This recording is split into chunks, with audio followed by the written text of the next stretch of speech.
नमस्कार, मैं हूं सौरभ शर्मा। आप देख रहे हैं मुकाबला। बहुत स्वागत है आप सभी का।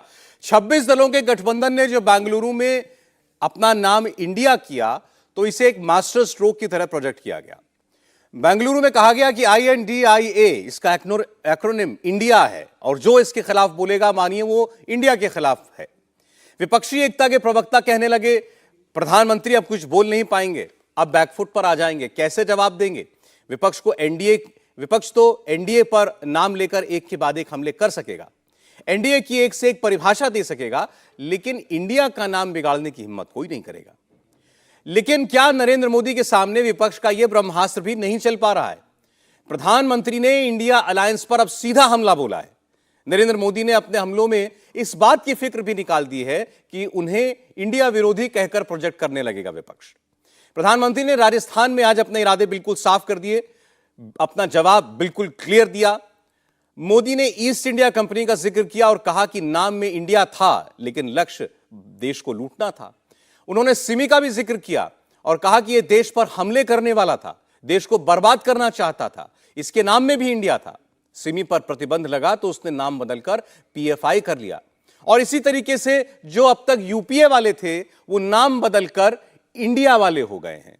लेकिन याद कीजिए, जब कोई कंपनी ब्लैकलिस्ट होती है तो वो भी नाम बदलकर दूसरे जरियों से ठेका लेने की कोशिश करती है। कुछ यही काम विपक्ष कर रहा है, यह प्रधानमंत्री ने कहा। नरेंद्र मोदी के इंडिया और विपक्ष के इस INDIA गठबंधन के परसेप्शन की लड़ाई जो बीच में चल रही है, वो 2024 में किस तरफ झुकेगी, दोनों में से कौन सा नैरेटिव देश को ज्यादा कन्विंस कर पाएगा, इसी पर आज मुकाबला में बहस होगी। और हम ये जानने की कोशिश करेंगे कि क्या नाम रखने का चुनावी जीत पर भी कोई असर पड़ने जा रहा है। पहले आपको सुनाते हैं प्रधानमंत्री की बात। ये लोग कह रहे हैं UPA is India, India is UPA।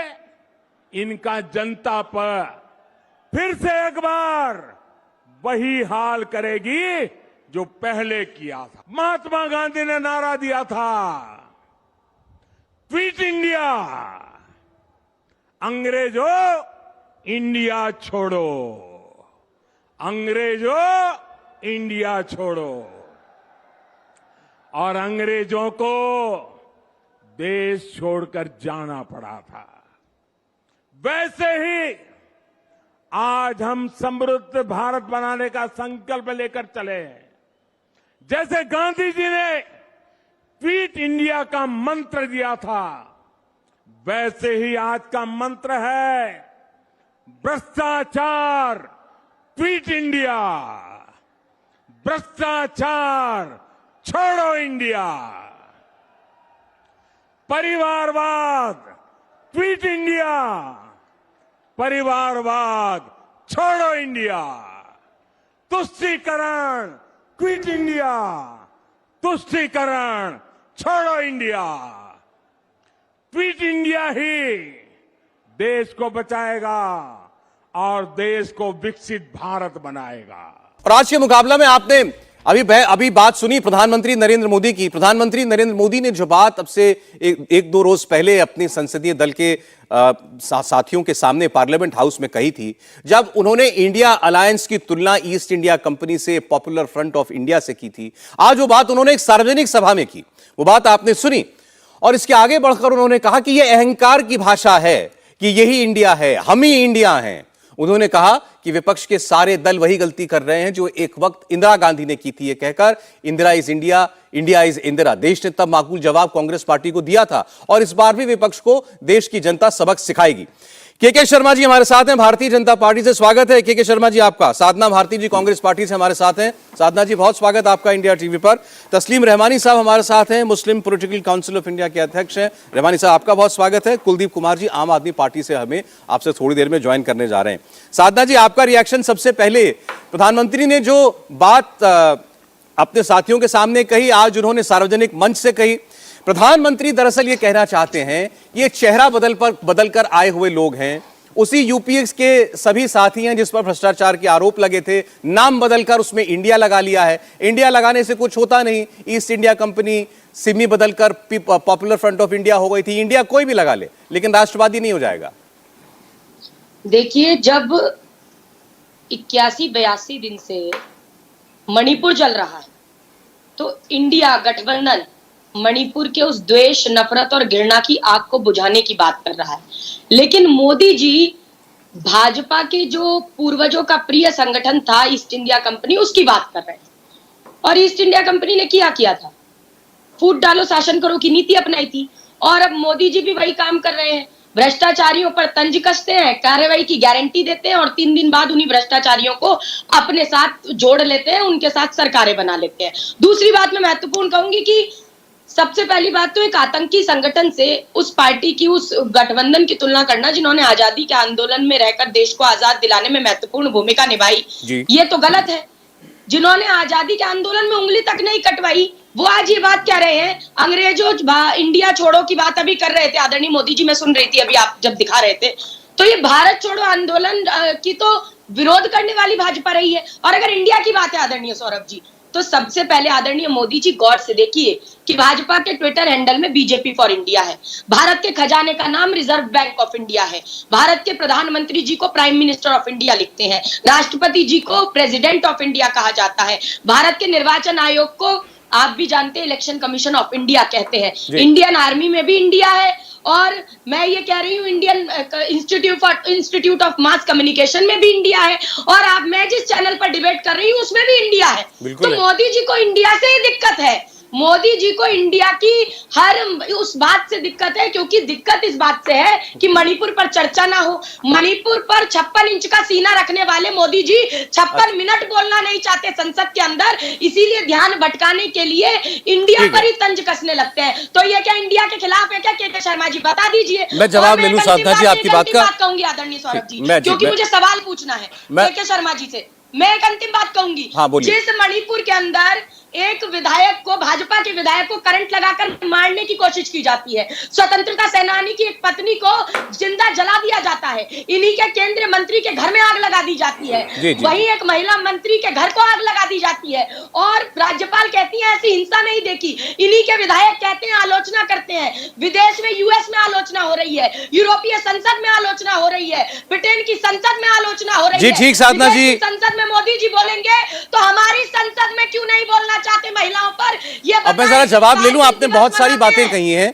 आपने कहा कि मणिपुर से मुंह चुरा रहे हैं, मणिपुर से ध्यान भटका रहे हैं। मैं डेरेक ओब्रायन साहब का भी एक रिएक्शन सुन रहा था, उन्होंने ट्विटर पर जब मोदी जी बोल लिए राजस्थान में, उसके बाद शर्मा जी उन्होंने लिखा कि मोदी जी बिल्कुल वहीं पहुंचे हैं जहां हम उनको लाना चाहते थे। हम तो चाहते थे कि ये जो इंडिया गठबंधन है इसके सामने नरेंद्र मोदी नकारात्मक बातें करें, बीजेपी नेगेटिव पॉलिटिक्स करे, तो वो वही कर रहे हैं, तो हमारा तो मकसद हल हो रहा है। नहीं सौरभ जी, पहली चीज तो ये स्पष्ट आपके करोड़ों दर्शकों को होना चाहिए, और है भी, देश अच्छे से जानता है, 140 करोड़ देशवासी इंडिया है। ये इंडिया जो है 140 करोड़ देशवासी जो है, इनको मिलकर इंडिया बनता है। ये 20-25 भ्रष्टाचारी चोरों से इंडिया नहीं बनता। ये कुनबा जो है ये भ्रष्टाचारियों का कुनबा है। ये 20-25 भ्रष्टाचारी अपने आप को इंडिया कह देंगे तो इंडिया हो जाएगा क्या? 140 करोड़ देश की जनता इंडिया है। अभी मैं सुन रहा था ईस्ट इंडिया कंपनी के ये, अरे आप इनको, साधना जी को जानकारी है या नहीं है मुझे पता नहीं, इनकी पैदाइश जो है वो ईस्ट इंडिया कंपनी की है। ईस्ट इंडिया कंपनी ने इंडियन नेशनल कांग्रेस बनाया। ए.ओ. ह्यूम अंग्रेज जो ईस्ट इंडिया कंपनी के थे, उन्होंने कांग्रेस की स्थापना की। तो इनके तो जन्मदाता अंग्रेज हैं। इनके तो वो पार्टी चली है आज 160-70 साल हो रहे हैं, वो तो अंग्रेजों की पार्टी है। तो ये आज ज्ञान देंगे हमें, ये बताएंगे इंडिया।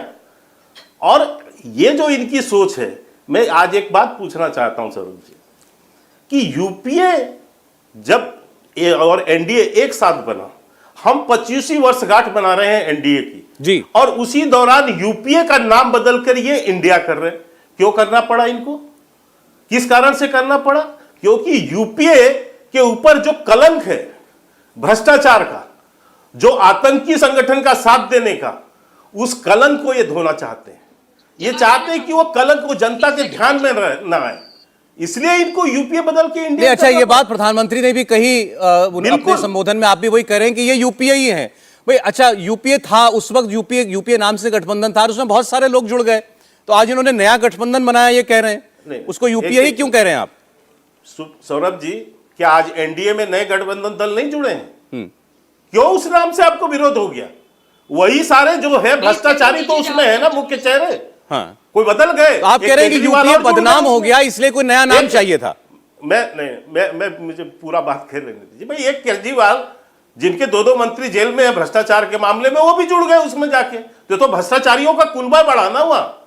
तो उसमें नया नाम की जरूरत इसीलिए पड़ी इनको, क्योंकि इनको पता है कि जो यूपीए है वो एक कलंकित संगठन हो चुका था। पूरा देश जानता था यूपीए के जो है कि ये भ्रष्टाचारी संगठन है और ये जो है अवसरवादी संगठन है, इसलिए इनको नाम बदलना पड़ा। लेकिन सौरभ जी, नाम बदलने से डीएनए नहीं बदलते, नाम बदलने से काम नहीं बदलते, नाम बदलने से पहचान नहीं बदलते। कोई नाम अपना राम रख ले तो भगवान राम नहीं हो जाता है।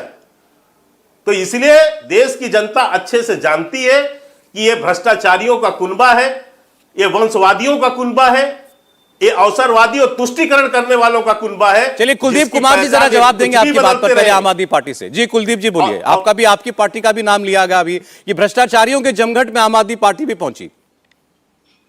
देखिए सौरभ जी, अभी ब्रजभूषण सिंह जनता पार्टी के जो प्रवक्ता हैं यहाँ बैठे हुए हैं, जो अभी अपनी बात रख रहे थे, ये जो ऐसी पार्टी है जिसने इस देश को ये दिखा दिया, ये बता दिया कि आप कितना ही कुछ कह लो, पूरे देश को जलता हुआ मणिपुर दिख रहा है, पूरे देश के लोगों को दिख रहा है कि कैसे वहां बहन बेटियों की इज्जतों के साथ खिलवाड़ किया जा रहा है। पूरा देश देख रहा है कि मणिपुर के अंदर 77 दिन से किस प्रकार से वहां लोगों के घर जलाए जा रहे हैं, उनको रिलीफ कैंप में भेजा जा रहा है, कोई कानून व्यवस्था नहीं है। वहां डबल इंजन की सरकार है। डबल इंजन की सरकार कौन है? वहां मुख्यमंत्री भी इनके हैं और देश के अंदर भी इनकी सरकार है। लेकिन उसको अगर नहीं दिख रहा है तो आज देश के प्रधानमंत्री आंखों पे पट्टी बांध के बैठे हुए हैं, कान में एयरपोर्ट लगा के बैठे हुए हैं, मुंह पे टेप लगा के बैठे हुए हैं। वो मणिपुर पे बोलना नहीं चाहते हैं, वो सुनना नहीं चाहते हैं, वो देखना नहीं चाहते हैं, और जो मणिपुर पे बोलेगा उसकी आवाज को दबाया जाएगा। संजय सिंह जी ने जब आवाज उठाई तो सस्पेंड कर दिया गया संसद से। अरे आप किस किस को सस्पेंड करेंगे? आम आदमी पार्टी का एक एक कार्यकर्ता इस देश को बचाने की लड़ाई लड़ेगा और उनसे लड़ाई। ये भ्रष्टाचार की बात करते हैं, इनके राष्ट्रीय अध्यक्ष लक्ष्मण बंगारू ऑन कैमरा नोटों की दलाली लेते हुए, रुपयों की दलाली लेते हुए ऑन कैमरा पकड़े गए। 52 साल तक इन लोगों ने अपने उसके कार्यालय के ऊपर झंडा नहीं फहराया, देश का तिरंगा नहीं फैलाया, देश के संविधान को ये लोग नहीं मानते। तो इन लोगों का जो पूरा इतिहास रहा है, ये माफी वीर पार्टी के नेता हैं, इनका इतिहास हो रहा है। लेकिन आज इनकी घबराहट है, इंडिया से डरते हैं। इनको पता है कि इंडिया का अविश्वास प्रस्ताव आया है तो प्रधानमंत्री जी को मुंह खोलना पड़ेगा, प्रधानमंत्री जी को बोलना पड़ेगा। अब चौथी पास राजा कितना भी छुप ले, लेकिन बोलना तो पड़ेगा, देश को बताना तो पड़ेगा कि जलते हुए मणिपुर के अंदर कौन दोषी था। देश के गृह मंत्री कब इस्तीफा देंगे? वहां के मुख्यमंत्री कहते हैं 100 से ऊपर घटनाएं हो चुकी हैं, राज्यपाल होते मैंने ऐसा घटनाक्रम मैंने आज तक नहीं देखा। लेकिन प्रधानमंत्री को नहीं दिखाई देता। प्रधानमंत्री कौन चश्मा लगाए हुए मुझे नहीं पता, कौन सी कंपनी चश्मा प्रधानमंत्री लगाते हैं मुझे नहीं पता। लेकिन उस लाखों करोड़ के चश्मे के आगे अगर जलता मणिपुर नहीं दिख रहा है तो देश 2024 से बता देगा कि प्रधानमंत्री जी चुप्पी तो तोड़नी पड़ेगी संसद के अंदर, और ये इंडिया के साथ ही ये तुम्हारी चुप्पी भी तोड़वाएंगे और 2024 में तुम्हारी कुर्सी भी हिलाएंगे। ये सौरभ जी आपके चैनल पे मैं आज कह रहा हूं। अच्छा देखिए, दो विषय अलग अलग हैं। एक तो इंडिया नाम जो इंडिया गठबंधन है, उस पर जो भी बीजेपी वाले या प्रधानमंत्री जो कह रहे हैं, वो एक पॉलिटिकल लड़ाई है। वो एक दूसरी बात है कि आपने नाम इंडिया रखा तो वो ये याद दिला रहे हैं कि भाई इंडिया का मतलब वो INDIA उसकी पूरी फुल फॉर्म है। उसको देश के साथ आप लोग उसको देश के साथ जोड़ना चाहते हैं, वो कह रहे हैं देश के नाम के साथ कंफ्यूज ना करें। मणिपुर को लेकर के जो मुद्दा है वो हमारे सामने है, वो बड़ा गंभीर मुद्दा है, उस पर अलग से हम लोग बात करेंगे। संजय सराफ साहब इस पर एक बार जरा अलायंस पर कुछ बोले, एक जरा अलायंस पर। ये इनका अलायंस NDA है, आपका अलायंस INDIA है। कई लोग 10 सेकंड एक सेकंड, दो लोग चर्चा में अब तक बोल भी नहीं पाए, वो बोल रहे हैं, फिर मैं आ जाऊंगा दोबारा आपके पास। सराफ साहब, बार बार अभी सुना इस चर्चा में कहा गया इंडिया लेकर के आया है अविश्वास प्रस्ताव, इंडिया के खिलाफ कैसे बोलेंगे मोदी, इंडिया के खिलाफ भाजपा कैसे करेगी, इंडिया के सवाल पर तो जवाब देना पड़ेगा। मतलब वो चाह रहे हैं कि लोग देश के साथ इंडिया को जोड़ लें, इंडिया गठबंधन को जोड़ लें। देखिए, ये अब राष्ट्रवादी बनना चाहते हैं, जो ये इंडिया का नाम ये देकर अपने आप को राष्ट्रवादी। सर आपकी आवाज साफ नहीं आ रही, सराफ साहब ठीक करना पड़ेगा इसको। मैं फिर आता हूं आपके पास, तब तक शर्मा साहब का जवाब इसी सवाल पर। देखिए, मैंने वही बात सौरभ जी कहा कि ये जैसे ईस्ट इंडिया कंपनी ने तो ब्रिटेन की कंपनी थी, उसने ईस्ट इंडिया कंपनी क्यों नाम रखा? इसीलिए कि इस देश की जनता को भुलाया जा सके कि ये इंडिया की कंपनी है। इंडिया नेशनल कांग्रेस ये नाम क्यों रखा अपने राजनीतिक दल का उस दौरान में? इसीलिए कि जनता को गुमराह कर सके। हाँ। आज सिम्मी जो है, सिम्मी ने अपने नाम के साथ इंडिया क्यों जोड़ा, जो प्रतिबंधित संगठन है? फिर उसी सिम्मी को उसने जब प्रतिबंध हुआ तो उसने अपना पीएफआई कर लिया जिसमें इंडिया है, ताकि लोग भुलावे में रहें। लेकिन देश की जनता शर्मा साहब, ऐसे तो आपकी पार्टी के नाम में भारतीय है, भारत आपकी पार्टी के नाम में भी है। बिल्कुल नहीं, भारतीय होना अलग चीज है।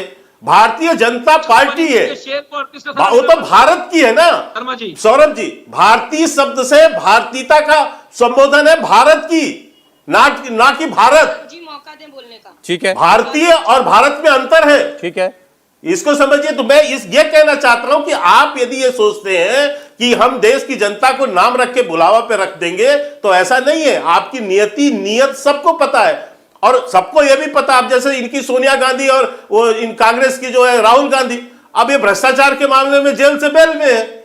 अभी जो है इनके दो मंत्री, मैंने आपको बताया, आरजेडी के नेता जो एक मुखिया का चुनाव नहीं लड़ सकते, लालू प्रसाद यादव, वो भी जो है भ्रष्टाचार के मामले में सजा याफ्ता। और इतना दुर्दिन आ चुका है कांग्रेस का सौरभ जी कि आज इनका सबसे बड़ा नेता आज संसद में बैठने के योग्य नहीं है, न्यायालय के अनुसार सजा याफ्ता हो। अच्छा ठीक है, रेमानी साहब, मैं 30 सेकंड में आऊंगा आपके पास, लेकिन ठीक है, नाम लिया गया राहुल गांधी, सोनिया गांधी का जवाब दीजिए साधना भारती। एक सेकंड, साधना भारती, इंतजार कर रहे हैं और वीडियो वायरल होने का आप इंतजार कर रहे हैं। एक पूर्व सैनिक की कारगिल की चुप रही है, आप शांति से सुनिए। आराम से साधना जी, पर आपको कम से कम संवेदनशील होना चाहिए, लेकिन आप संवेदनहीनता का प्रदर्शन लगातार चैनलों पर करते हैं ध्यान भटकाने के लिए। आप मुझे बताइए, कल आप कारगिल दिवस मना रहे थे, तो एक कारगिल के युद्ध में जो योद्धा रहे, उस सैनिक की पत्नी को बंदूक की नोक पर नंगा करके घुमाया गया। बलात्कार की घटना 56 वर्षीय पिता के सामने उसकी बेटी को नंगा करके की गई, उसके 19 वर्षीय भाई को मार दिया गया, और उसके बाद आप यहाँ कर बातें बनाने की बात कर रहे हैं। आपके सीएम कहते हैं 100 और घटनाएं हुई हैं। के शर्मा जी, वो कौन सी 100 घटनाएं हैं? क्या स्मृति ईरानी जी ने उनका ब्यौरा लिया?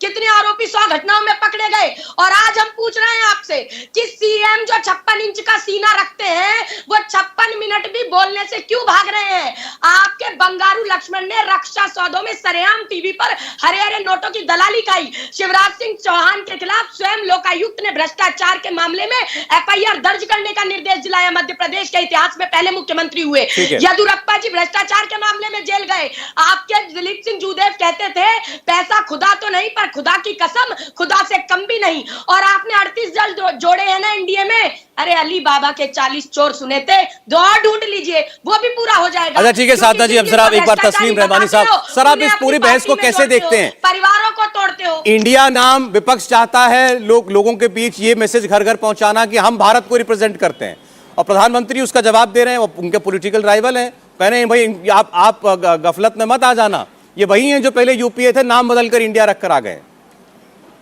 मुझसे पूछ रहे हैं क्या आप? तस्लीम रहमानी जी, मुझे तो इस बात पे हैरत है कि वजीर आजम जो है इतनी नेगेटिविटी कहाँ से लाते हैं। मुझे हैरत है इस बात पे, इसलिए कि अगर किसी ने अपना नाम इंडिया रख लिया तो इस नाम पे किसी की भपौती तो है नहीं, किसी की जागीर तो है नहीं, कोई भी रख सकता है। भारत भारत है। अभी देखिए, हमारा जो कॉन्स्टिट्यूशन है वो शुरू ही होता है we the people of India, that is Bharat. तो आप क्या इस कॉन्स्टिट्यूशन में से इस लफ्ज को हटा देना चाहते हैं? हमारे 395 क्लॉजेज है, अक्सर एक्ट का नाम इंडिया से शुरू होता है, और साधना जी ने इतने सारे इंडिया है वो कि कोई भी फॉरेन में प्राइम मिनिस्टर खड़े होते हैं जाके तो उनको कहा जाता है प्राइम मिनिस्टर ऑफ इंडिया। कितने पार्लियामेंट्री इंस्टीट्यूशन है, कितने दूसरे इंस्टीट्यूशन है, सबके सब जो सम्मानित है, और जो इनकी पार्टियों में शामिल रहे हैं, इंडियन नेशनल लोक दल पहले कभी रहे, वो भी इंडिया, कितनी सैकड़ों पॉलिटिकल पार्टीज है जो इंडिया के नाम से। और फिर सुनिए कि आपने मनमोहन सिंह की सरकार की एंटी इनकम्बेंसी के खिलाफ 2012 में जो मूवमेंट खड़ा किया था, अन्ना हजारे का मूवमेंट, वो किसने शुरू, उसका नाम क्या था? India against corruption. India against corruption, उसमें भी इंडिया था, वो आपको उस वक्त सूट कर रहा था। आपके सबसे बहुत ही करीबी मित्र हैं, उन मित्रों के जो पूरी की पूरी सरकार का आकलन हर हफ्ता बैठ के करते हैं। रहमानी साहब वो ठीक है, लेकिन मुझे आपने कहा प्रधानमंत्री नेगेटिव बातें कर रहे हैं, तो मुझे एक जवाब दीजिए। नाम को लेकर एक गठबंधन ने अपना नाम, कुछ दलों ने अपना नाम रखा, इल्जाम लगा रहे हैं, अपोजिशन पे इल्जाम लगाइए। रहमानी साहब मेरी बात सुने ना, मैं वही कह रहा हूं आपसे, मतलब आपने कहा प्रधानमंत्री का इस पर रिएक्ट करना या जो वो तुलनाएं कर रहे हैं आपकी नजर से वो बड़ा नकारात्मक है, नेगेटिव है। रहमानी साहब मेरी आवाज अगर आ रही है तो आप मुझे उतनी ही, मैं ये कह रहा हूं, आपने कहा प्रधानमंत्री नेगेटिव बात कर रहे हैं, क्विट इंडिया के नाम सामने प्रधानमंत्री के एक विपक्ष का गठबंधन बना हुआ है, प्रधानमंत्री को उसको पॉलिटिकल तौर पर एक जवाब देना है। इंडिया गठबंधन बनाने वाली पार्टियों ने कहा हम भारत के प्रतिनिधित्व हैं, ये असली इंडिया है जो सवाल पूछेगा, तो प्रधानमंत्री उसका जवाब दे रहे हैं। आप करप्शन के इल्जामात लगा रहे हैं जी, आप करप्शन के इल्जामात लगा रहे हैं, अपोजिशन भी करप्शन का इल्जाम लगाएगा, ठीक है, वो तो होगा ही वाद विवाद। जब एक अपोजिशन है, एक रूलिंग पार्टी एक अपोजिशन है, वो होगा, मुद्दों पर कीजिए। आप नाम को लेके क्यों करना चाहते हैं? और नाम भी जब आप चुनते हैं तो आपकी जो नेगेटिविटी माइंडसेट है जो निकलता नहीं, डीएनए बन गया, वो है कम्युनल पोलराइजेशन।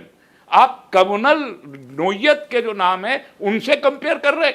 आप पूरा का पूरा इंडियन फ्रीडम स्ट्रगल को आप टेररिस्ट मूवमेंट बताना चाहते हैं। अच्छा ठीक है, ठीक, मैं इसका जवाब ले लूं। जो प्रधानमंत्री ने कहा, प्रधानमंत्री ने यूपीए के इंडिया अलायंस बनने की तुलना की, सिमी बन गया popular front of India. Sir एक सेकेंड, रहमानी साहब को उस पर एतराज है कि इसमें सीधे सीधे आपने हिंदू मुसलमान टोन जोड़ दिया जब आप सिमी को और पीएफआई को बीच में ले। नहीं, मुझे तो ऐसा एतराज है कि आप नाम को क्यों टारगेट कर रहे हैं। वो तो बात हो गई, ठीक है रहमानी साहब, आपकी अगली बात पर मैंने जवाब लिया है। सौरभ जी, यदि रहमानी साहब की ये मानसिकता है तो उन्हें मुबारक है, क्योंकि वो तो पीएफआई और इनके सबके समर्थन वो करते रहे हमेशा, उनके तो ये प्रशंसक रहे हैं इस तरह के आतंकी संगठनों के, तो वो तो ये बोलेंगे ही, उनसे क्या अपेक्षा है इसकी जनता पर्सनली होंगे।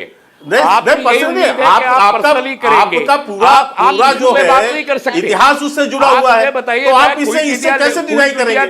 सर जरा एक एक करके बात करें रहमानी साहब, अभी आपने बोला, मैंने आपकी बात का जवाब दिया, तो बोल नहीं है फिर आप आ जाऊंगा प्लीज। पोलराइजेशन क्विट इंडिया मैं बोल रहा हूँ, कितना बोलूं, कितने क्विट इंडिया बोलूं मैं, बताइए। अच्छा ठीक, आज पूरा का पूरा विश्व कह रहा है, पूरा विश्व कह रहा है कि बजरंग दल अब इनको बंद कराएंगे। सौरभ जी ऐसे कैसे डिबेट करा रहे हैं? अच्छा ठीक है रहमानी जी ठीक है, मुझे लग रहा है आवाज नहीं जा रही है। एक मिनट रहमानी साहब प्लीज, अब जरा उनकी बात सुन लीजिएगा, थोड़ा ऑडियो डाउन कर दीजिए, इनकी आवाज आए, बोलिए।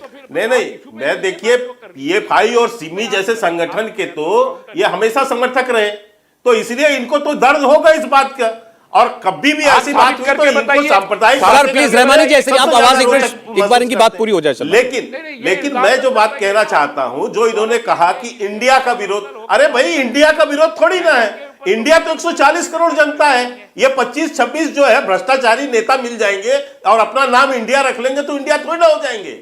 तो उन्होंने स्पष्टता की है कि आप इस देश की जनता को भ्रमित करने की कोशिश मत कीजिए, यह देश की जनता समझदार है, उसे पता है जब ऐसे आतंकी संगठन भी अपने साथ इंडिया जोड़ लेते हैं। मैं कह रहा हूं भारत के संविधान में इंडिया है, हर जगह इंडिया है, हमने इंडिया के नाम से कई जो है अच्छे स्कीम चलाए, तो ये तो अच्छी चीजें हैं। लेकिन यदि भ्रष्टाचारी मिलकर अपना नाम रख के लोगों को कहेंगे कि साहब हम जो है इंडिया हो गए, और हमारे अगेंस्ट यदि कोई बोलेगा तो इंडिया का विरोध कर रहा है, ये कौन सी बात का आप कर रहे हैं? अच्छा ठीक है, कौन सा विरोध?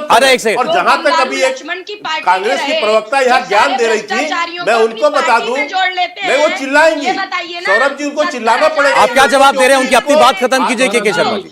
बस मैं इतना कह रहा हूँ, साधना जी प्लीज अपने समय में मैं आ जाऊंगा, एक मिनट। मणिपुर पर तो पूरी बहस होगी और जमकर जो है जवाब भी मिलेगा, ठीक है, और इनको इनका इतिहास भी हम याद दिला देंगे अच्छी ओर से मणिपुर का।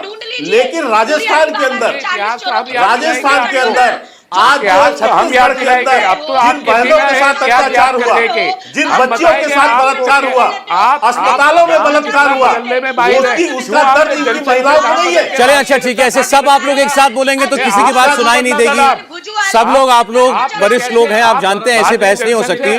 प्लीज एक एक करके मेरा सवाल, मैं अब केवल कुलदीप कुमार जी से बात कर रहा हूँ, वो मुझे जवाब दें अपनी बात, तब आप लोग अपनी अपनी टर्न में। सर प्लीज कुलदीप कुमार जी, प्रधानमंत्री ने आज कहा कि यही गलती एक बार पहले कांग्रेस पार्टी कर चुकी है, जब देश के सामने नारा दे दिया था India is Indira, Indira is India. आज वही कर रहे हैं, खुद को इंडिया कह करके, इंडिया भारत की तुलना, देश की तुलना करके अब सारे विपक्षी दल अपने साथ वही गलती कर रहे हैं और ये अहंकार है। अहंकार पहले भी नहीं था, नहीं चला, इस बार भी अहंकार ध्वस्त करेगी जनता। कुलदीप कुमार,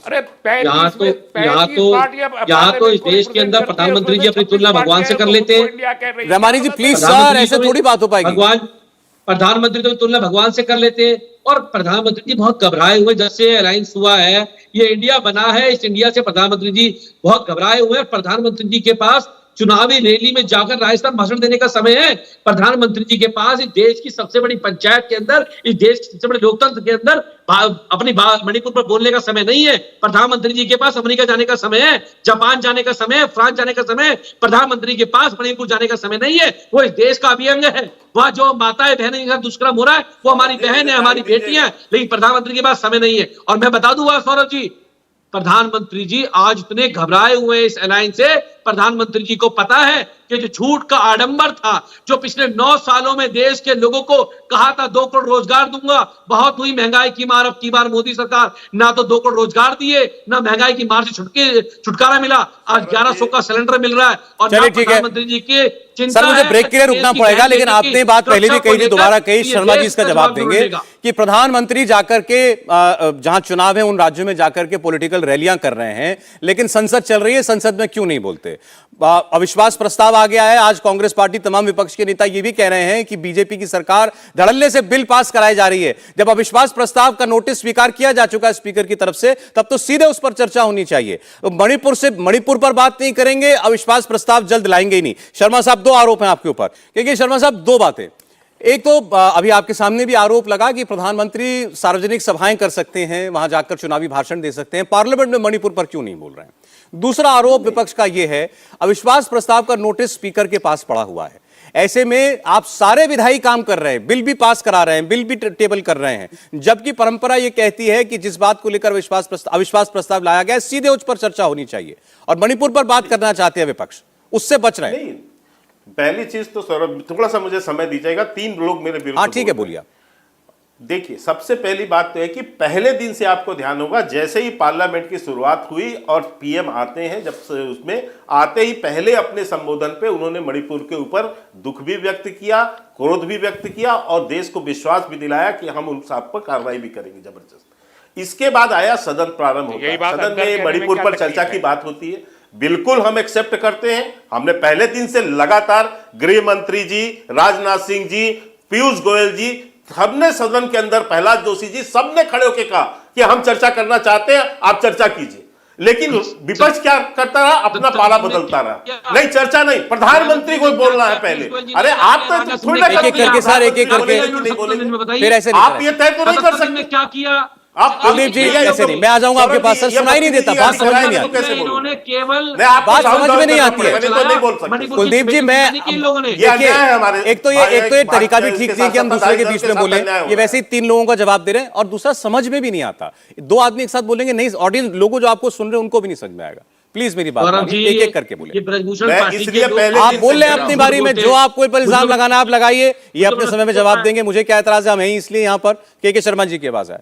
देखिए, मैं इसीलिए आपको कहा कि पहले दिन से हम सदन में कह रहे हैं कि आप डिस्कस कीजिए, लेकिन ये अपना पाला बदलते हैं। पहले लोकसभा में तैयार हुए कि डिस्कस करेंगे, फिर कहते हैं नहीं, प्रधानमंत्री जी को बुलाइए, प्रधानमंत्री जवाब देंगे। अरे आंतरिक सुरक्षा का मामला है, गृह मंत्री देश के गृह मंत्री हैं, वो जवाब दे रहे हैं, लेकिन आप फिर भी नहीं उसको मानने को तैयार हैं कि हम जो है जवाब सुनेंगे। जहां तक पीएम के बोलने का है, तो सौरभ जी मैं चुनौती देता हूं 9 साल के अंदर में जब माननीय प्रधानमंत्री जी ने सदन के ऊपर बोला है, इनकी बखिया उगेड़ दिया और ये सदन छोड़ के भाग खड़े हुए। कितनी बार इन लोगों ने पीएम साहब के भाषण के समय सदन से वॉकआउट किया है, आप रिकॉर्ड निकाल के देख सकते हैं। इनकी तो हैसियत नहीं होती, ये सुनने की क्षमता तक नहीं रखते। अच्छा ठीक है, शर्मा साहब देखिए, बात यह है, आप विपक्ष ये कह रहा है कि आप चर्चा तो अविश्वास प्रस्ताव पर भी होगी, आज ये लोग भी बोलेंगे, प्रधानमंत्री भी बोलेंगे, मैं आ रहा हूं साधना जी इनके बाद, उनका कहना है, लेकिन आपने हमें मजबूर किया कि हम जो हमारा आखिरी विकल्प था नो कॉन्फिडेंस मोशन, उस पर हमें ले आए। आप पहले एक अच्छी चर्चा करा लेते, लंबी चर्चा करा लेते, नियमों में फंसे रहे। हम कहा नियमों में फंसे। आप लोकसभा में तो कोई वो नहीं था, आप चर्चा क्यों नहीं किए लोकसभा में, आपने क्यों नहीं शुरू किया? लेकिन मैं ये कह रहा हूं, जो अविश्वास प्रस्ताव का आप जो प्रश्न कर रहे हैं, इनके पास ना मुद्दे हैं ना विषय है, इसलिए इनको ये करना है। पिछले बार भी किया था 2019 के पहले अविश्वास प्रस्ताव, इस बार भी लाए। लेकिन अविश्वास प्रस्ताव के एक नियम और कायदे हैं सौरभ जी। जब भी अविश्वास प्रस्ताव जब विपक्ष लाता है 10 दिन का समय होता है, 10 दिन के अंदर उसकी चर्चा जरूरी है। स्पीकर को नोटिस मिलने के बाद सारे विपक्षी दलों के साथ उसे बैठ के एक मीटिंग करनी होती है, टाइम शेड्यूल तय करना होता है, डेट शेड्यूल तय करना होता है, पीएमओ से भी उनको वो लेना पड़ता है। ठीक है, ये सारी चीजें पूरी कांग्रेस पार्टी ने प्रेस कॉन्फ्रेंस करके कहा चालू होती कि है। नो कॉन्फिडेंस मोशन का नोटिस जब स्पीकर को मिल जाए उसके बाद कोई और विधायी काम, लेजिस्लेटिव काम नहीं हो सकता सदन में। कौन कहता है सर? कांग्रेस पार्टी यही कह रही है। कांग्रेस पार्टी नियम कानून बनाएगी क्या? ये सोनिया गांधी के घर में बनता है क्या नियम कानून? संसद में बनता है सौरभ जी। ये कहते हैं कि वो सही हो जाएगा क्या? कोई नियम कानून नहीं है संसद में, ठीक है, कोई सिस्टम नहीं है वहां पर। आप कह रहे हैं हम जो कुछ हो रहा है प्रक्रियागत ही हो रहा है। अच्छा ठीक है, करते संसद साधना भारती जवाब दें, बोलिए। इन्होंने बहुत लंबी बात कही, मैं इनकी एक एक बात का जवाब देती हूँ। पहली बात, इन्होंने कहा कि सोनिया जी के घर पर, अरे ब्रजभूषण शरण सिंह के किले पर बनता है शायद कानून, इसीलिए पॉक्सो में गिरफ्तारी नहीं करा पाए थे आप, इसलिए ज्यादा कानून मत समझाइए यहाँ बैठकर। दूसरी बात मैं ये कह रही हूँ कि प्रज्ञा सिंह ठाकुर, जब प्रज्ञा सिंह ठाकुर ने गॉडसे को देश के संसद में देशभक्त बताया, तब भी प्रधानमंत्री जी का मन आहत हो गया था और कह रहे थे दिल से माफ नहीं कर पाऊंगा। वो बात अलग है कि भाजपा की अम्मा जान आरएसएस के दबाव में कोई कार्रवाई नहीं कर पाए। अब प्रधानमंत्री जी का फिर दिल पीड़ा और क्रोध से भर गया 36 सेकंड के लिए। अरे इतना क्रोध और पीड़ा से दिल भर गया है तो मणिपुर के अंदर जो विभत्स दर्दनाक घटना हुई और उसके बाद एक और घटना वैसी ही सामने आई और वैसे ही सीएम के हिसाब से 100 और घटनाएं हुई है, तो उन पर सीएम को बर्खास्त क्यों नहीं कर दिया? पीड़ा भरे दिल ने क्यों नहीं जाकर 144 धारा लगाई जाती? जब राज्यपाल भी ये कह देती हैं कि ऐसा हिंसात्मक दृष्टिकोण और इतना भयानक दृश्य मैंने कभी नहीं देखा जीवन में। इनके ही विधायक कहते हैं प्रधानमंत्री जी से समय मांगता हूं, पावलीन लाल कहते हैं विधायक मणिपुर के भाजपा के, कि मैंने प्रधानमंत्री जी से समय मांगा लेकिन अमेरिका दौरे पर चले गए लेकिन मुझे समय नहीं दिया। अरे आपके पास आसमानी आनंद लेने का समय है 8,000 करोड़ के विमान में बैठकर, आपके पास विदेशी लुत्फ उठाने का समय है, तो मणिपुर जाने का समय क्यों नहीं है? बस चुनाव आता है तभी जाति धर्म को धंधा बनाएंगे आप, यही कसम खाकर आए हैं आप। और दूसरी बात मैं कहूंगी, ये कहते हैं कि हम चर्चा के लिए तैयार नहीं है, हम चाहते हैं 267 नियम के तहत विस्तृत बड़ी चर्चा हो जिसमें प्रधानमंत्री जी अपना विस्तृत बयान रखें। अब ये कहते हैं कि गृह मंत्री जी बोलेंगे, अरे गृह मंत्री जी तो मणिपुर की घटना होते वक्त मणिपुर के अंदर मौजूद थे, तब वो संज्ञान नहीं ले पाए, सुप्रीम कोर्ट ने स्वतः संज्ञान लिया, उसके बाद प्रधानमंत्री जी 36 सेकंड मणिपुर का मां बोल पाए। हम ये कह रहे हैं जब रेल का उद्घाटन करना होता है तो रेल मंत्री नहीं आते, प्रधानमंत्री जी आते हैं। बच्चों की शिक्षा पे बात करनी होती है तो शिक्षा मंत्री नहीं आते, प्रधानमंत्री जी आते हैं। कोरोना पे भाषण देना होता है तो स्वास्थ्य मंत्री नहीं आते, शिक्षा मंत्री नहीं आते, कोई मंत्री नहीं आता देश का, प्रधानमंत्री जी आते हैं। तो जब देश का एक अभिन्न अंग 81-82 दिनों से हिंसा की आग में जल रहा है, इन्हीं के विधायकों के घर जलाए जाते हैं, महिलाओं के साथ बंदूक की नोक पर आजादी के बाद पहली बार भारत में कपड़े उतरवा के नंगा कर दिया जाता है, परेड कराई जाती है, तो प्रधानमंत्री जी क्यों नहीं बोल सकते भाई? क्या उनकी कोई जवाबदारी और जिम्मेदारी नहीं है? ये बात तो मैं पूछ रही हूं। और हम ये नहीं, हमने कब कहा भाई कि इंडिया का मतलब 140 करोड़ की जनता इंडिया है? हमने कहा हमारे गठबंधन का नाम इंडिया है और जब जुड़ेगा भारत तो जीतेगा इंडिया और जब जागेगा इंडिया तो जिताएगा इंडिया गठबंधन को। अच्छा चलिए ठीक है साधना भारती जी, अच्छा शाइनिंग इंडिया जवाब लूं मैं आपकी बात का। के शर्मा जी आ रहे हैं, उनका जो है डिस्कनेक्ट हो गया है लिंक जो है, तब तक रहमानी साहब की बात आ जाए फिर एक बार आप चर्चा दोबारा शुरू करेंगे। जी रहमानी जी। ठीक ठीक। देखिए, मैं ये अर्ज कर रहा था कि अभी ईस्ट इंडिया कंपनी की भी बात हुई। मैं मणिपुर पे ज़्यादा बात इसलिए नहीं कर रहा हूँ, मन तो बहुत पीड़ित है, मगर मैं बात इसलिए नहीं कर रहा कि कांग्रेस और आम आदमी पार्टी के प्रवक्ता उससे बोल रहे हैं। लेकिन इतनी बात तो ज़रूर है कि इस देश में 86 रेप की घटनाएं, 86 इंसिडेंट पर डे होते हैं। 86 15 मिनट में एक होता है। तो रेप की घटनाओं को मणिपुर की इस घटना से जोड़ के देख के बात करना, यह मणिपुर के लोगों के साथ इंसाफ नहीं है। और मैं इसे अपने आप में बहुत बड़ा जुल्म, खुद ये कहना कि वो वाले रेप भी थे इसलिए मणिपुर को उसके साथ में करो, ये बड़ा जुल्म है, ये नहीं होना चाहिए। वो बिल्कुल एक्सक्लूसिव जालिमाना घटना है, उसे अलग रखकर ही हमें डिबेट कर, अगर हम इंसाफ करने इस पर थोड़ा एक्सप्लेन कीजिए, क्योंकि बीजेपी अभी यहाँ नहीं है के शर्मा जी, लेकिन बीजेपी तो बार बार यही कह रही है 2022 में वो हो जाएगा। अपराध तो अपराध है, और महिला के खिलाफ अपराध उसी तरह का जघन्य अपराध हुआ दूसरे राज्यों में, तो क्यों ना बात करें? आपने कहा तुलना नहीं कर सकते, बीजेपी मैं तो बता रहा हूं ना क्यों ना करे, मैंने बताया क्यों ना करे, इसलिए ना करे कि हर आधे घंटे में रेप हो रहा है, तो फिर आप रेप पर बहस कर लीजिए। हर 10 सेकंड में मोलेस्टेशन हो रहा है, हर 15 मिनट में रेप हो रहा है, तो फिर आप तो रेप पर बात कर लीजिए। बात हो रही है मणिपुर में बात करने की, मणिपुर की शर्मनाक घटना की बात होने की। आप उसे जनरलाइज जब करते हैं तो आप नाइंसाफी करते हैं, बेइज्जत करते हैं मणिपुर के 28 लाख लोगों को, जब आप सारे घटनाओं को मणिपुर की घटना के साथ जोड़ देते हैं। यह इंसाफ नहीं है, और इस पर ही इतना एहतजाज हो रहा है। मैं जो बात करना चाहता था वो ईस्ट इंडिया कंपनी की करना चाहता था। के शर्मा जी और प्राइम मिनिस्टर भी कह रहे हैं ईस्ट इंडिया कंपनी के पेरोल पे कौन लोग थे, जरा नाम बताए।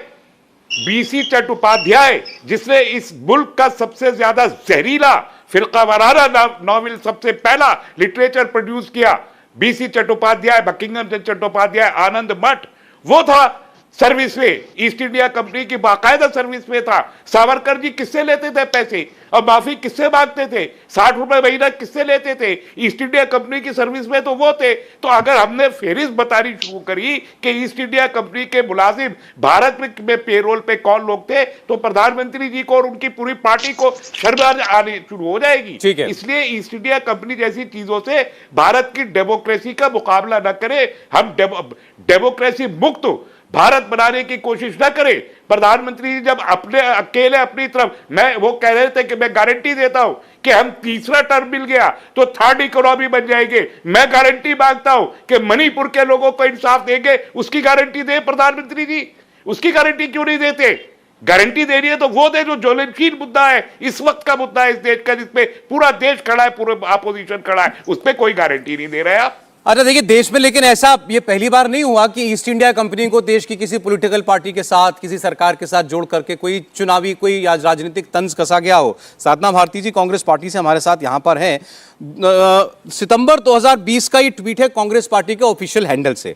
ये प्रधानमंत्री मोदी की ईस्ट इंडिया कंपनी को देश का किसान करारा जवाब देगा। किसान आंदोलन का वक्त था वो, तो उस वक्त किसान आंदोलन के सामने सरकार खड़ी थी। कहा गया, आपकी पार्टी ने कहा कि ये ईस्ट इंडिया कंपनी जैसे हालात इन्होंने पैदा कर दिए, ये ईस्ट इंडिया कंपनी है। साधना भारती जी जी, तो मैंने तो अपने ओपनिंग कमेंट में ही कहा है ना कि भारतीय जनता पार्टी की नीति ईस्ट इंडिया कंपनी की नीतियों से मिलती है। नहीं तो फिर आज सवाल यह कि आपने भी उनको ईस्ट इंडिया कंपनी के साथ इक्वेट कर दिया, आज प्रधानमंत्री वो कर रहे हैं, तो फिर आप लोग कह रहे हैं कि ये अनुचित है।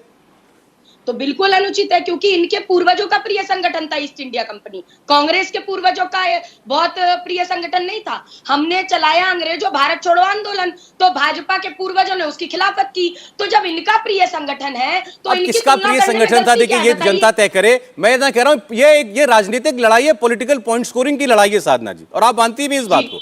आपने उस वक्त इस्तेमाल किया ईस्ट इंडिया कंपनी का नाम, वो आज कर रहे हैं। हमने किसी आतंकी संगठन से तो नहीं जोड़ा ना सौरभ जी। और इंडिया को लेके जब आप एक शब्द बोलते हैं तो इंडिया सिर्फ आज गठबंधन का नाम नहीं है। जिस देश में मोदी जी रहते हैं उस देश का नाम इंडिया है। जिस टीवी पे मैं डिबेट कर रही हूँ उसी का नाम इंडिया टीवी नहीं है। ऐसे कई चैनल हिंदुस्तान में दसियों हैं जो मुख्य धारा में है, जिनका नाम इंडिया से रिलेटेड है। तो अगर मोदी जी को परेशानी हो जाएगी तो आप भी चैनल का नाम चेंज करने पर मजबूर हो जाएंगे। तो ऐसा करेंगे क्या? तो ये मोदी जी नहीं बताएंगे कि हिंदुस्तान में क्या चलेगा। मोदी जी प्रधान सेवक बने अपने आप को, लेकिन मोदी जी क्या है, अहंकार के आवेश के मद में चूर हो जाते हैं। और ये तो सनातनी सभ्यता है कि अहंकार में 3 गए धन वैभव और वंश, और ना मानो तो देख लो रावण दुर्योधन और कंस। तो दुर्योधन और दुशासन जब चिरहरण करते हैं मणिपुर में, तो धृतराष्ट्र बने सीएम को हटाते नहीं मोदी जी। तो मोदी जी क्यों को धृतराष्ट्र बनकर भूमिका। अच्छा चलिए, के शर्मा जी जुड़ गए हैं, अभी बहुत सारी बातें हुई आपके पीछे से। रहमानी साहब ने भी कहा ईस्ट इंडिया कंपनी का जो नाम जो आपने जोड़ा, इस पर उन्होंने लंबी बात की अपनी, इससे ऐतराज है। कुलदीप जी बस इन 2 बातों का जवाब लेकर आपको इंतजार करा रहा हूं, मैं आऊंगा, आप बोलिएगा। ठीक है शर्मा साहब।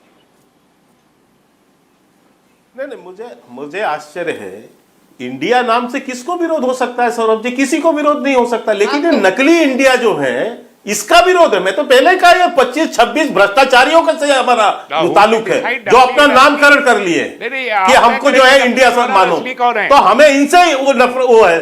अब भैया सौरभ जी, ये तो बदतमीजी की हद हो रही है आपके चैनल पे। बोलिए मुझे समझ नहीं आ रहा कैसे कोई बात कर सकता है। बोलिए। अब दूसरी बात, अभी मैं कांग्रेस की प्रवक्ता का सुन रहा था, गोडसे जी का नाम ले रहे कि गोडसे है ना। अब इनको गोडसे से तो नफरत है, बिल्कुल होना चाहिए। गोडसे से इनको बिल्कुल नफरत होना चाहिए। इसमें वापस नहीं, ठीक है। अब आपने गोडसे के आगे जी लगा दिया। देखिए शर्मा जी को वापस लेना चाहिए, के शर्मा जी को ये अल्फाज वापस लेने चाहिए।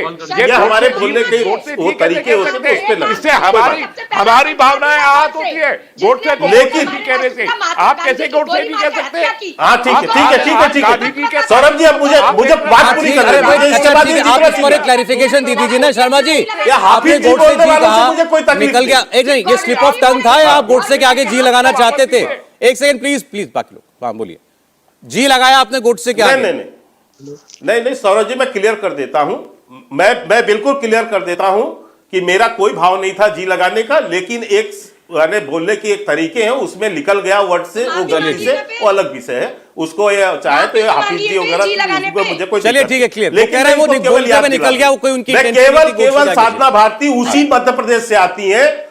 नहीं, साधना भारती उसी मध्य प्रदेश से आती हैं जिसने बाबूलाल चौरसिया से इनके अच्छे घनिष्ठ संबंध होंगे। शर्मा जी की आवाज है। क्योंकि बाबूलाल चौरसिया जिसने गोडसे का मंदिर बनाया, 22 फरवरी 26 फरवरी 2022 को, अरे 26 फरवरी को उसको आपने पार्टी में ज्वाइन किया है। उस बाबूलाल चौरसिया को आपने अपनी पार्टी ज्वाइन कराया है, जो गोडसे का मंदिर बनाया है जिसने, और कमलनाथ ने ज्वाइन कराया है। आप क्या बात करते हो महात्मा? बोलिए साधना जी, एक सेकंड। साधना जी, बात सच है कि नहीं है? व्यक्ति को जो मंदिर बना के पूछ रहा है, ये बात सच है कि नहीं है? One second. साधना जी आराम से बात करते हैं ना। इनके मुंह से निकला गोडसे जी, आप सबने एतराज किया, मैंने भी इनको टोका, इन्होंने क्लैरिफाई किया कि मैं कहना नहीं चाहता। पार्टी के प्रवक्ता ने माफी तो नहीं मांगी, माफी वीरों और प्रचार वीरों की पार्टी के प्रवक्ता ने। इन्होंने जिस आदमी का नाम लिया, बाबूलाल चौरसिया, जिसने गोडसे का मंदिर बनाया, वो आज कांग्रेस पार्टी का सदस्य है कि नहीं? अरे तो कोई विचारधारा बदल कर आ गया है पार्टी में। हम तो कह रहे हैं पहले निकालो ना प्रज्ञा सिंह ठाकुर को, आतंकवाद की आरोपी। अरे तो मंदिर तोड़वाए, अरे तो मंदिर तोड़वाए क्या? गांधीवादी बनना नहीं सौरभ जी मुझे बात करने दीजिए। बोलिए सौरभ जी, मुझे बात करने दीजिए। आप बोलिए शर्मा जी। मेरी बात नहीं आई है, मैं बोल नहीं पाया हूँ, आपके यहाँ समय नहीं मिला मुझे। ठीक है, देखिए, अभी मैं तहसीन रहमानी जी को सुन रहा था। अभी उनको बहुत तकलीफ है। बिल्कुल, मैं कहता हूं मणिपुर की जो घटना बहुत निंदनीय है और उसकी हम आलोचना करते हैं, लेकिन सेम घटना बंगाल के अंदर में घटती है, 2 महिलाओं को वहां भी नंगा घुमाया जाता है। तब आप मुझे बताइए, इन लोगों के मुंह से एक शब्द निकला है? आज राजस्थान में जिस ढंग से पूरे परिवार को, 6 लोगों को, एक पति के सामने पत्नी का बलात्कार करके उसकी फोटो खींच के वायरल की जाती है, उसका एक शब्द को बोलता है। ठीक है, उस घटना के ऊपर रहमानी साहब ये कह रहे थे, मणिपुर में जो हो रहा है उसकी तुलना किसी और चीज के साथ नहीं की जा सकती। ब्रिटिश की संसद में चर्चा हो रही है क्या? हर 15 मिनट में रेप हो रहा है के शर्मा जी इस देश में। क्या आप उसे वेरीफाई, उसे रेप भी हो रहा है, हत्याएं भी हो रही है, हर 10 सेकंड में केस हो रहा है, तो आप उसको मणिपुर की घटना से इक्वेट करना चाहते हैं? ये कैसे हो सकता है बताइए? आप नॉर्मलाइज करना चाहते हैं? चलिए अच्छा ठीक है, कुलदीप कुमार जी समय चला जाए। कुलदीप जी को कम समय मिला, बोलिए कुलदीप जी। बंगाल की घटना क्या है, उस पर आपकी बोलती क्यों बंद है? अरे सुनिए शर्मा जी, कुलदीप जी शर्मा जी सुनिएगा, सवाल आपसे ही होगा। शर्मा जी आपकी बात मैंने बहुत शांति से सुनी है। हाँ, कुलदीप जी को सुनिए जरा प्लीज जी। देखिए, किसने मना किया राजस्थान चर्चा करने के लिए, किसने मना किया छत्तीसगढ़ चर्चा करने के लिए, किसने मना किया पश्चिम बंगाल चर्चा करने के लिए? सब चर्चा कीजिए, किसने मना किया चर्चा करने के लिए? लेकिन अगर आप ये कहेंगे कि आप वहां पे ऐसा हुआ इसलिए मणिपुर की चर्चा मत करो, वो मणिपुर ऐसा एक राज्य मुझे बताइए इन राज्यों में से जो 77 दिन से जहां हिंसा हो रही हो, एक राज्य मुझे बताइए जहां के मुख्यमंत्री ने आके हमने कहा हो कभी मना कि नहीं 100 तरह किया। की ऐसी 100 हमने तरह की कभी फाइल मना हुई है। नहीं किया। ऐसा एक राज्य बताइए जहां के आप ये राज्यपाल ने झूठ आके बोल रहे कहा हैं यहाँ हो पर। कि जो हमने स्थिति कभी है मना नहीं वो किया है। अनियंत्रित हो चुकी है। करनी है, एक तो राज्य लोग ऐसा नहीं बताइए जहां पर क्यों नहीं जहां कर सौरभ जी, हमने कभी मना नहीं जो किया। कारगिल युद्ध ना में जिन्होंने स्पीकर अपनी ने मना किया। अपनी ये उसका डिबेट परिचय नहीं दिया। चाहते। क्या दिलचस्पी उनका है आपको सामने ऐसे नहीं है। एक एक करके सर, एक एक करके कुलदीप जी की बात पूरी हो जाए। 1 मिनट ऐसे नहीं प्लीज जी। आप देखिए 3 महीने तो हम में कह रहे चीफ चर्चा मिनिस्टर कराइए, को क्यों नहीं हटाते लेकिन आप? आप जलते क्या हुए लालच है मणिपुर को आप नहीं चीफ छोड़ मिनिस्टर सकते से हो। आपको? आप आप क्यों नहीं सतत जलते बर्खास्त मणिपुर को करते? नहीं छोड़ सकते हो। सारा भाजपा देश चाहती कह रहा है अब तो कि राजस्थान की अमेरिका घटना से की भी वजह आगे से आदेश मणिपुर की कि चर्चा ना की जाए, को निकालो, पश्चिम क्यों बंगाल नहीं घटना निकालते की वजह से मणिपुर की चर्चा ना की जाए। ऐसा नहीं होगा। प्रधानमंत्री जी को मणिपुर के हालात पे बात करनी पड़ेगी। प्रधानमंत्री जी को राजस्थान और बंगाल पर भी बात करनी होनी पड़ेगी। चाहिए ना साथ साथ। ये भी प्रधानमंत्री- इस पर भी साफ कीजिए अपनी राय कुलदीप जी। सौरभ जी हमने कब मना किया नहीं होनी चाहिए। आप सब जगह की बात कीजिए, लेकिन मुझे बताइए ना कौन सा राज्य है जो 77 दिन से जल रहा है। ठीक है। कौन सा राज्य है जहां के मुख्यमंत्री कहते हैं कि 100 से ऊपर घटनाएं ऐसी भाई वो होती कह रहे हैं है, मणिपुर जब पर तो हमने महिलाओं कभी को ऐतराज किया ही नहीं कि हम बात कौन नहीं सी? करेंगे। हम ये कह रहे हैं इन पर भी बात करो। नहीं तो उन्होंने कहा बात कि कहां पीएम बोल रहे हैं, प्रधानमंत्री तो नहीं बोल रहे। प्रधानमंत्री तो मुंह पे टेप लगाए बैठे हुए हैं। प्रधानमंत्री तो कानों में ईयरबड्स लगाए हुए हैं। प्रधानमंत्री आंखों चश्मा लगाए हुए एक बार जरा प्रधानमंत्री संजय ना सराफ देख के ना सराफ बोल के ना साहब आरएलजेपी से हमारे साथ जुड़े हैं। बड़ी देर से प्रधानमंत्री को कोशिश हो रही थी वो भी बोलना कनेक्ट हो जाए। पड़ेगा, देश आज जानना संजय चाहता सराफ जी है बोलिए प्रधानमंत्री जी कि कि प्रधानमंत्री आपके सभाओं में बोलेंगे, घटना पार्लियामेंट में हुई है, नहीं बोलेंगे, आप विपक्ष को इस पर ऐतराज है। देखिए, प्रधानमंत्री के माध्यम से तो वहां राजनाथ जी ने बोला, गोयल ने भी बोला, खुलकर पार्लियामेंट के लिए हर एक तैयार है। और ये लोग को आज लगता है इनको कुछ मैं कांग्रेस की प्रवक्ता बात करना चाहता हूं, क्या वो जम्मू कश्मीर के बारे में कुछ जानती है? आज जहां पर मणिपुर में क्या हो गई है उस पर हम सब लोग दुखी है। नहीं चाहते हैं कि ऐसी स्थिति हो जाए, लेकिन कभी उन्होंने जम्मू कश्मीर में, जब इनकी गवर्नमेंट थी पूरे देश में, जहां पर 1200 से ज्यादा लोगों को मारा गया, काटा गया, बैंड पर काटा गया, बैंड पर एक औरत को काटा गया रेप करने के बाद, क्या ये हमें बता सकती है? तब प्रधानमंत्री ने बात की। 32 साल तक इनके प्रधानमंत्री कौन रहे? ये तो आज हमारी गवर्नमेंट है, एनडीए की गवर्नमेंट, जिसके माध्यम से आज जम्मू कश्मीर में 35 साल के बाद मुहर्रम का जुलूस निकला और पीसफुल प्रोसेस से निकला। ये चलिए अब तो जब अविश्वास प्रस्ताव की नौबत आई है तो मणिपुर पर भी बात होगी, राजस्थान पर भी बात होगी, छत्तीसगढ़, पश्चिम बंगाल पर भी बात होगी। इसमें कोई अब दो राय नहीं है। जम्मू कश्मीर में देखते हैं कौन अपनी बात कितनी मजबूती के साथ देश की जनता तक पहुंचा पाता है। सराफ साहब, रोक रहा हूं आपको, वक्त इतना ही था हमारे बीच में। बहुत शुक्रिया के शर्मा जी, साधना जी, तस्लीम रहमानी साहब, कुलदीप कुमार जी, संजय सराफ साहब, बहुत शुक्रिया मुकाबला में जुड़ने के लिए आपका। इंडिया टीवी हर वक्त हर जगह डाउनलोड करने के लिए सर्च करें India TV news Google play store या ऐप स्टोर पर।